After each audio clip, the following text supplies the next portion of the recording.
Shalom, salam sejahtera buat kita semua. Kembali lagi dalam ringkasan pelajaran harian Sekolah Sahabat. Kita masuk ke pelajaran yang ke-13, tepatnya di hari Kamis. Judul besarnya Dua Kekekalan. Mari kita baca di dalam 2 Korintus 5 ayat yang ke-10 dikatakan, kami senantiasa membawa kematian Yesus di dalam tubuh kami supaya kehidupan Yesus menjadi nyata di dalam tubuh kami. Nah, kita bandingkan dengan ayat berikutnya di dalam Roma 14 ayat 10 dan 11. Roma 14 ayat 10 dan 11 dikatakan, tetapi engkau, mengapakah engkau menghakimi saudaramu, atau mengapakah engkau menghina saudaramu? Sebab kita semua harus menghadap tatap pengadilan Allah. Karena ada tertulis, demi aku hidup, demikianlah firman Tuhan, semua orang bertekuk lutut di hadapanku, dan semua orang akan memuliakan Allah. Jadi kita mendapati bahwasanya ayat ini menekankan bahwasanya kenapa nantinya akan ada kebangkitan kembali, baik orang-orang yang baik orang-orang yang kurang baik akan dibangkitkan sama-sama.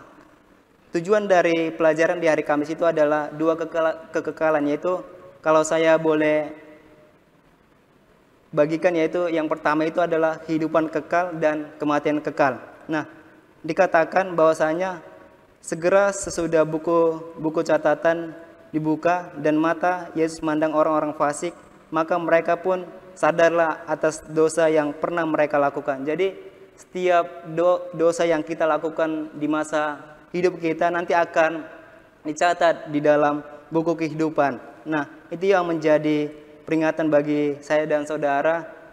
Jika masih ada waktu sebelum hari penghakiman tiba, kita masih ada waktu untuk bertobat dan melakukan hal-hal yang berkenan di hadapan Tuhan. Nah, dilanjutkan lagi di dalam buku Ellen G. White, Kemenangan Akhir, di halaman 562 dan 564 dikatakan, segenap dunia yang jahat ini berdiri menghadap pengadilan Allah dalam tuduhan pengkhianatan besar terhadap pemerintahan surga.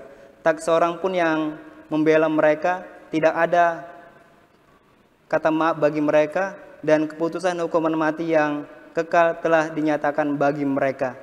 Saudara-saudara, ini adalah peringatan bagi saudara-saudara bahwasanya akan ada nanti penghakiman, bahwasanya Tuhan akan menghakimi kita menurut apa yang kita perbuat dan menurut apa yang kita tahu.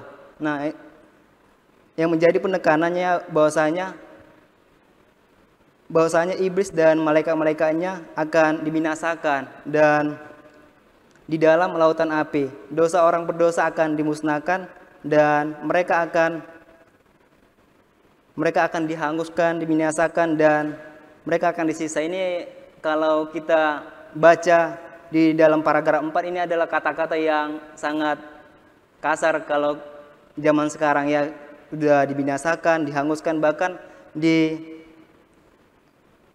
mereka nggak mendapat kekekalan katanya. Ini yang menjadi reminder bagi kita bahwasanya ada satu tugas di mana kita harus melakukan tugas yang baik, yaitu mengabarkan akan kabar baik Tuhan. Nah, dikatakan juga di dalam, ada pertanyaan yang menarik di dalam paragraf yang paling bawah.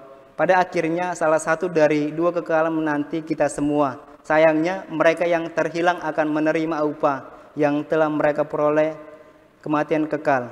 Lalu mengapa satu-satunya harapan kita untuk tidak menerima apa yang pantas kita terima, yaitu kematian, adalah dengan percaya pada kebenaran Yesus. Jadi saudara-saudara, ini adalah peringatan bahwasanya kita akan dihadapkan dari dua kekekalan ini. Apakah kita mendapat kekekalan, kehidupan yang kekal di surga nanti, atau kematian yang kekal. Nah, harapan saya dan saudara bahwasanya kita akan mendapat satu tempat di mana Tuhan sudah menyediakan tempat bagi kita, yaitu di dalam kerajaan 1000 tahun yang akan kita jalani nantinya.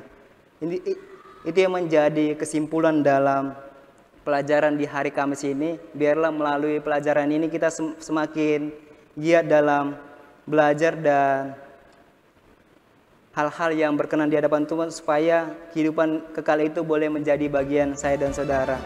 Ini yang menjadi ringkasan di hari Kamis. Jika ada pertanyaan atau hal-hal yang ingin ditanyakan, boleh disampaikan dan ditulis di kolom komentar supaya saya dan nanti dibantu juga ada pendeta jemaat untuk membantu menjawab di dalam pelajaran ini. Terima kasih, Tuhan memberkati.